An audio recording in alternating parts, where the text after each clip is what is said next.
এক দেশে ছিল এক সুন্দর রাজ্য, সেখানে বাস করত রাজকুমারী। রাজকুমারীর সঙ্গী ছিল এক বুদ্ধিমান টিয়া পাখি। রাজকুমারী ও টিয়া পাখি রাজপ্রাসাদের বাগানে ঘুরে বেড়াত। অন্য প্রান্তে ছিল এক রহস্যময় জঙ্গল, যেখানে বাস করত পরী। পরীর সঙ্গী ছিল এক চঞ্চল কাঠবিড়ালি। পরী ও কাঠবিড়ালি মিলে বনে খেলাধুলা করত। সেই জঙ্গলের গভীরে বাস করত এক বিশাল রয়্যাল বেঙ্গল টাইগার। বাঘ ছিল বনের রাজা, তার সঙ্গী ছিল নানান জাতের প্রাণী। একদিন রাজকুমারী তার টিয়া পাখির সঙ্গে বনের কাছে এল।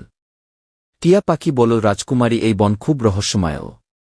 রাজকুমারী বলল, আমি এই বনের গল্প শুনেছি এখানে এক পরী থাকেও।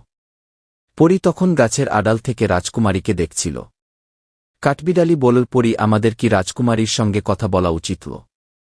পরী বলল, আমরা যদি বন্ধু হতে পারি তবে খুব ভালো হবে। তখন পরী ও কাঠবিড়ালি রাজকুমারীর সামনে এল। রাজকুমারী অবাক হয়ে বলল, তুমি কি সত্যি এক পরীও? হেসে বলল, হ্যাঁ, আমি এই বনের রক্ষকও। রাজকুমারী ও পরী পরস্পর কথা বলতে লাগল। টিয়া পাখি ও কাঠবিড়ালি আনন্দে নাচতে লাগল।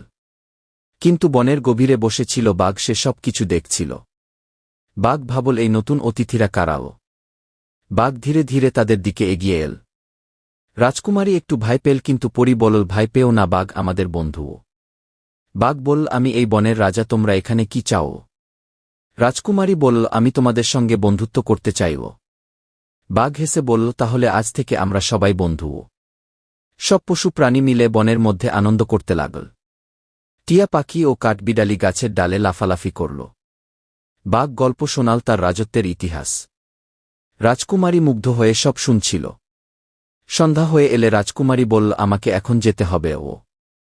পরী বলল, আবার এসো, আমরা তোমার অপেক্ষায় থাকব। রাজকুমারী টিয়া পাখিকে নিয়ে ফিরে গেল প্রাসাদে। বাঘ, পরী ও কাঠবিড়ালি একসঙ্গে বসে রাতের গল্প বলল। পরের দিন রাজকুমারী আবার বনে এল। এবার সে বাঘের রাজ্যে ঘুরে দেখল।